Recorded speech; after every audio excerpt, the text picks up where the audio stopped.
ओम नमो भगवते वासुदेवाय नमः। नमः शिवाय।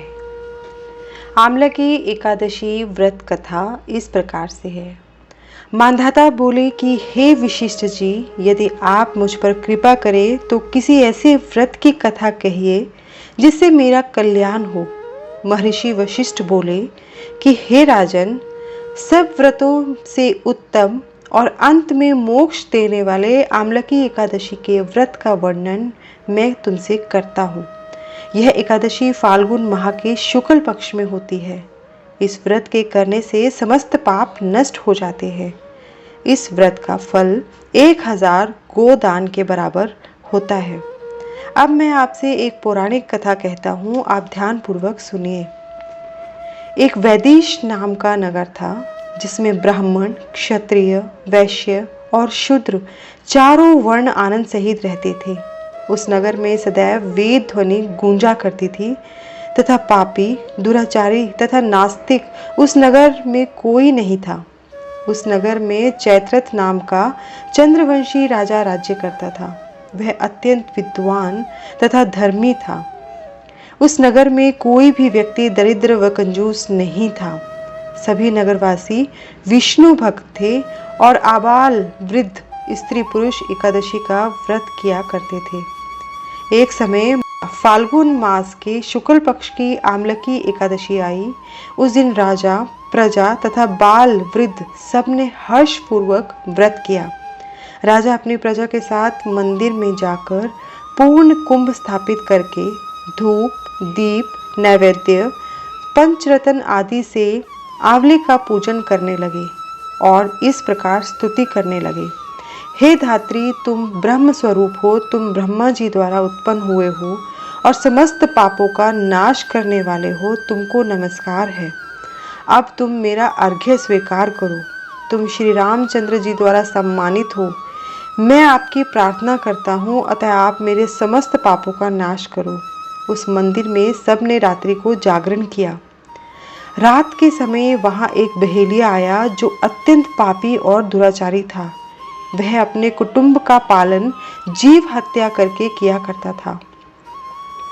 भूख और प्यास से अत्यंत व्याकुल वह बहेलिया इस जागरण को देखने के लिए मंदिर के एक कोने में बैठ गया और विष्णु भगवान तथा एकादशी महात्म्य की कथा सुनने लगा। इस प्रकार अन्य मनुष्यों की भांति उसने भी सारी रात जागरण करके बिता दी। प्रातःकाल होते ही सब लोग अपने अपने घर चले गए तो बहेलिया भी अपने घर चला गया। घर जाकर उसने भोजन किया। कुछ समय बीतने के पश्चात उस बहेलिये की मृत्यु हो गई।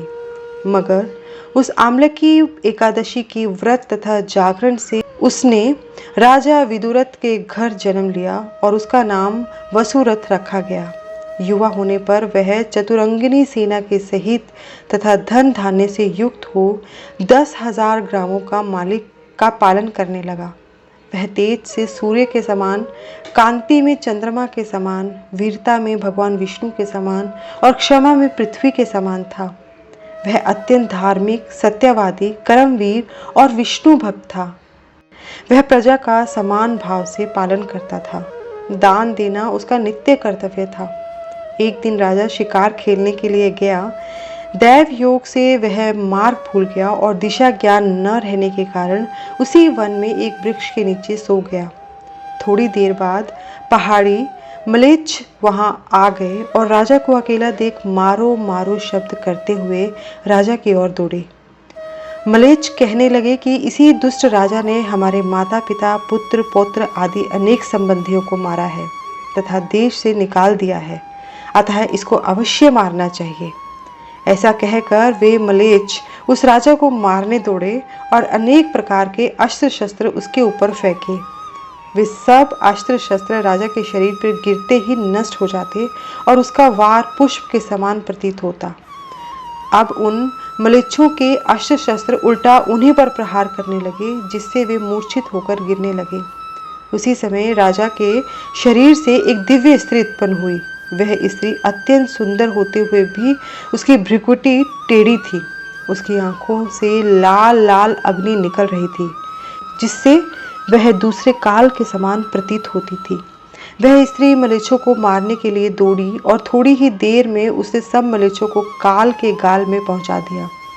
जब राजा सोकर उठा तो उसने मलेच्छों को मरा हुआ देखकर कहा कि इन शत्रुओं को मारने वाला कौन है?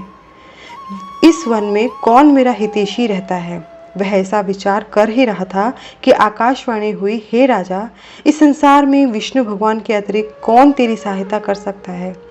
इस आकाशवाणी को सुनकर राजा अपने राज्य में आ गया और सुखपूर्वक राज्य करने लगा।